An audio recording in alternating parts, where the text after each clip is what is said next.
את הדרך לשוב אליך, גם אם קשה תהיה,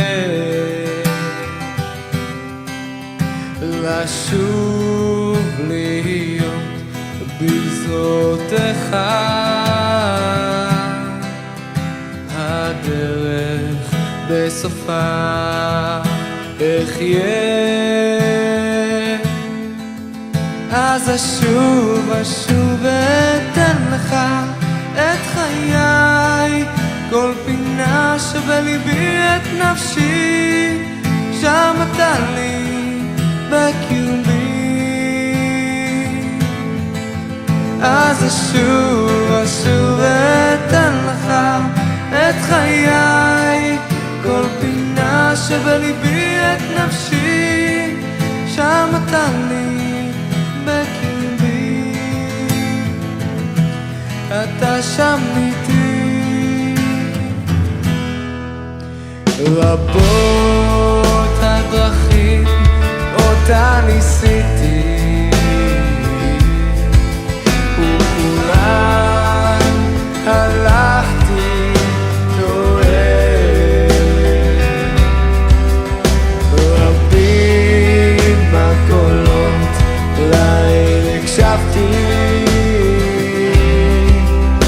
אך כל אחד בי בוער. אז אשוב אתן לך את חיי, כל פינה שבליבי את נפשי, שם אתה לי בקרבי.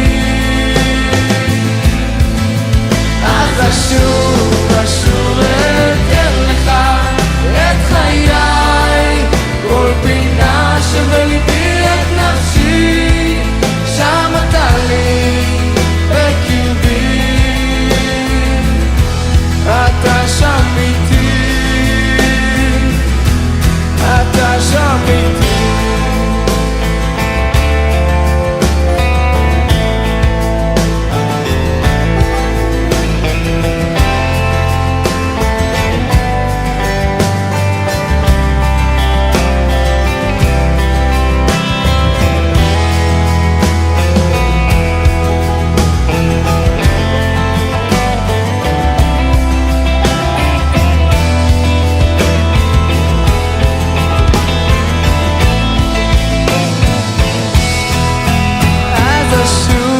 אשוב אתן לך את חיי, כל פינה שבליבי את נפשי, שם אתה לי בקרבי.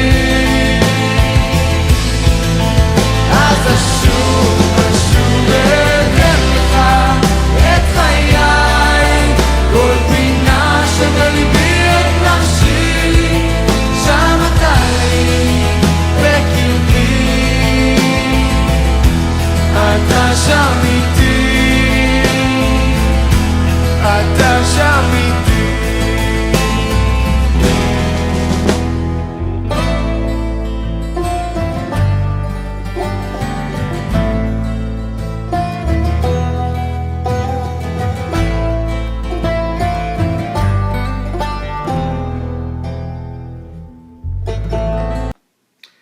I hope you're doing good, and I hope your week was good. Today we are going to see another Torah, which is Ke-Teitzi. Ke-Teitzi means go forth or go out. Deuteronomy chapter 21 verse 10 talks about that. When you go out in the field to the war, and if you see any woman or if you see any captive, don't touch her or don't marry her, and give her a time period.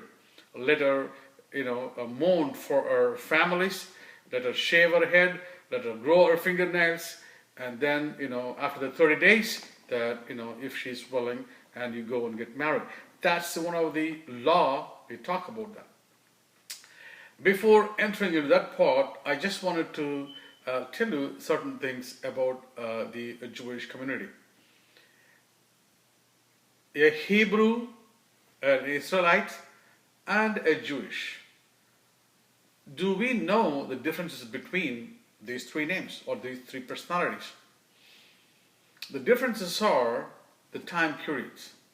During Abrahamic time period, those people are called Hebrew. And during the Mosaic period of time, they were called Israelites. And during the period of Jesus, they were called Jewish. So, these are the differences basically between these people. And I was telling to you all these days that we must observe the laws. There are almost 613 laws in this, or 13 commandments in this written Torah. There are two types of Torah I already told: oral Torah and the written Torah. Oral Torah is a one which is kind of a colloquial language, whatever the spoken, they wrote it in a big book. But especially, they include everything what it is told in the written Torah, plus what all the day-to-day life they were speaking and they were doing, and those events have been captured, those stories have been captured, and it was so amazing to read those oral Torah also. There are a lot of learning in the oral Torah too. And written Torah is a book of instruction which was given to the mankind. It is not only for Jewish people, this is for everybody. This is the book of Gadish, not Jewish. We must understand that one. So, what happened during the time period of Jesus Christ? Jewish people also had different denominations type of thing, because they have Orthodox Jewish people, they have Jewish for Jesus, they have Hebrew roots of Jesus, they have also Messianic Jewish, and also Rabbinic Judaism. This is the Judaism Jesus was encountering on those days when Jesus was there. The name rabbi was not used in the Old Testament period. This was developed later periods. So these rabbis were called during the time period of Jesus, and they created new laws and new commandments they added to the written Torah. They took so many laws and from the oral Torah, and they added a lot of new laws and system into the written Torah, and they were exercising among the people. This was the one that Jesus was confronting them. My yoke is lighter than your yoke. Just follow the written Torah. You don't have to follow the laws that you are producing. These are all man-made things. That's what the fight he was telling. When Jesus said that, love is the most, the best commandment that you should add. But, you go and read in book of Deuteronomy. It's already written there in Deuteronomy that you have to love each other. You have to love your brother. You have to love your neighbor. It's written there in Deuteronomy chapter 4 to 12. You just go and take and read it. It is not just a new one, because he is re-insisting those things to these people, because they were following absolutely different laws, because those were added up. They are called Rabbinic Judaism. When Rabbinic Judaism, they don't believe in Messiah. So this was the biggest fight. And Paul also writes in Galatians, when he wrote the book to them, he wrote very clearly, I am a Jew, but even then I follow completely every law which is mentioned in the written Torah. I observe them, I follow them in my life. But at the same time, commandments and laws are not the way to get our salvation. Of course, Jesus is the salvation. We get salvation through Jesus Christ. But it doesn't mean that we shouldn't be observing all the laws. We must observe the laws. Because of that, we encountered a lot of things in our world. If this world is like this today, just because we forget or we disobeyed to abide, observe the law. We were not told, we were not taught, we were not put in the right path. That's why we couldn't able to observe all these things. And Gentile Christians, I hate the word Gentile Christians, my brothers. There is only a Gentile or a Christian. Once you become Christian, you are no more Gentile. You are attached to the main tree here. You are becoming already an Israelite. Once you become an Israelite, you must obey all these laws. For example, if you want to inherit the land, I became an American citizen. How did I become? I had to follow all the rules and regulations. I took an oath in the office saying that I will abide the law of this land. I will observe all the commandments of this land. I will observe all the amendments of this land. I am this citizen. My life is this for this citizen by this country for this country. So I become the citizen of America.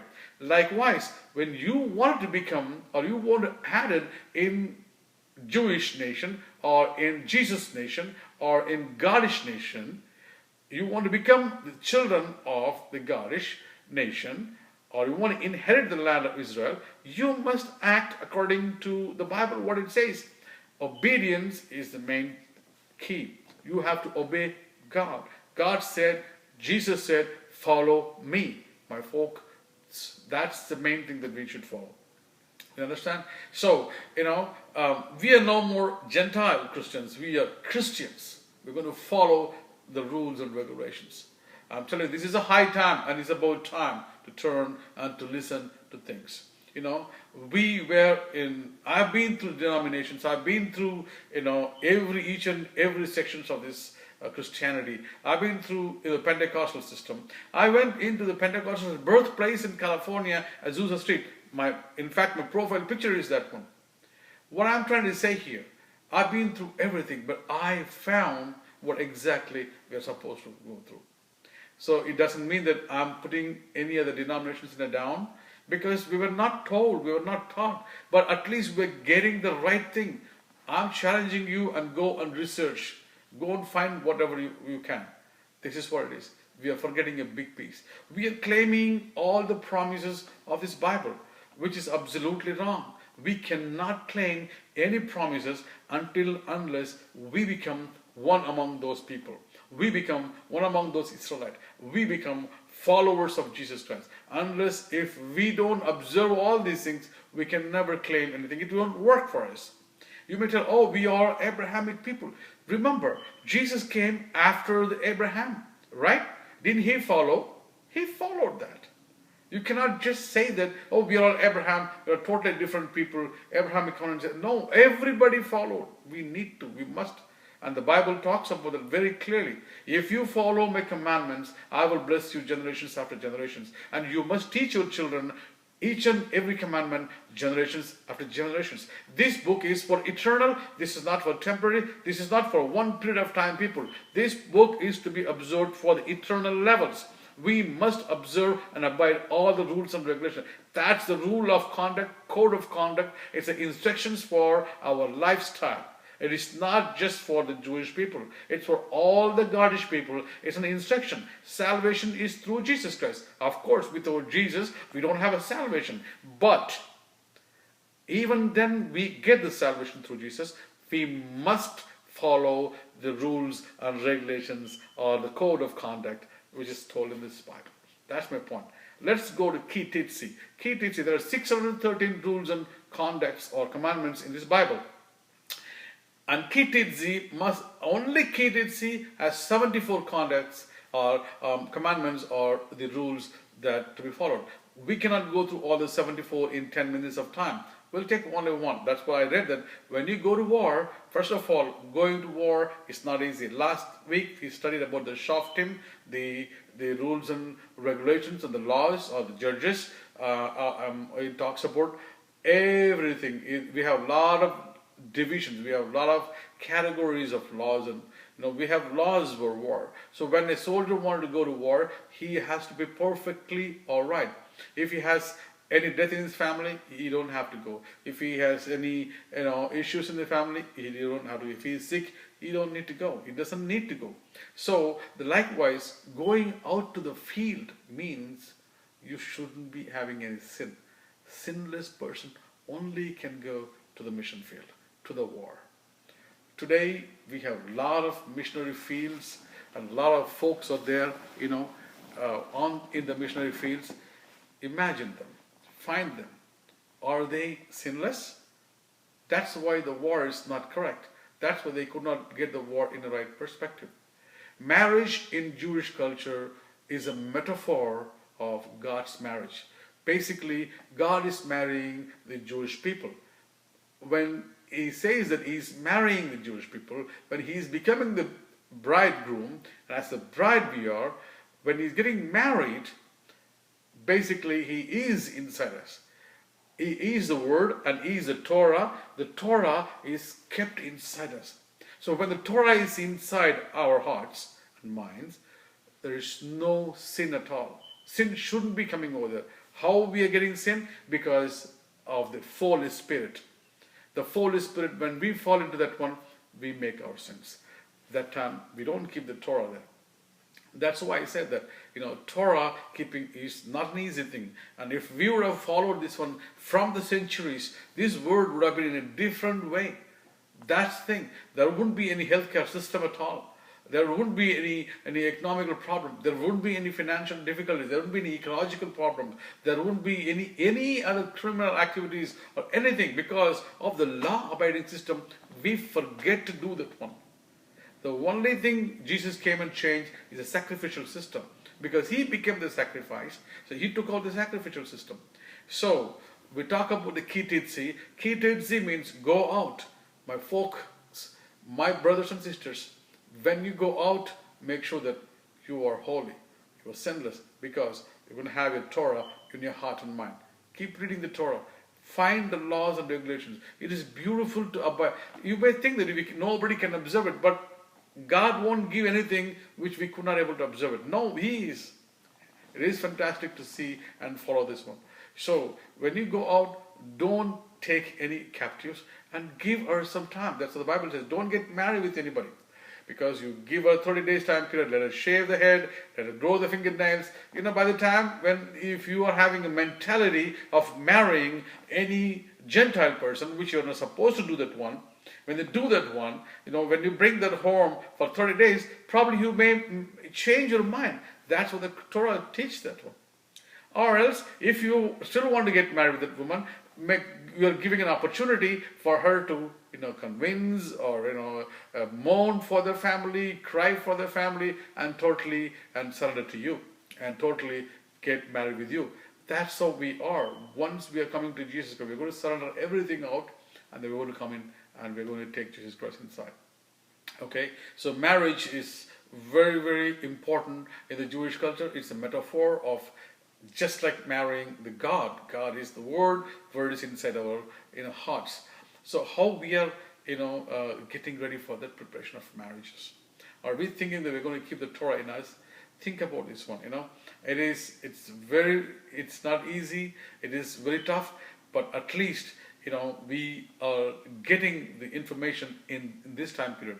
I'm not asking you to get out of your culture and come back and start following. No, you be your decision maker. Go and find the truth about yourself. You might have been followed systems several years and years, generations after generations.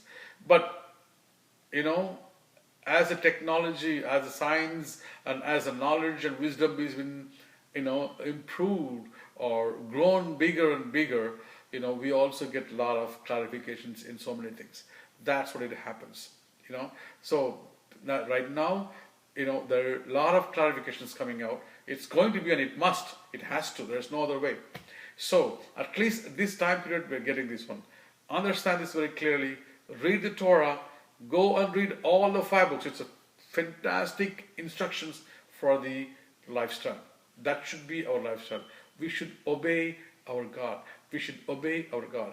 Paul writes in Galatians 1, 2, 3, 4 chapters that even though he was a follower of Jesus Christ, and even though he argues that the only way the salvation should come is through Jesus Christ, even though he tells that, but he also claims that he was a complete, strict observant of the Torah. He was observing completely, and he said that I would die for the commandments. That's what he said. So Jesus observed it, all the disciples observed it, why not we? Go forth, go out, Ke-Teitzi, meaning go out in the field, be holy, be sinless, keep Torah with you. I'll come back next time with another Torah portion. And until then, be safe. See you guys. Bye.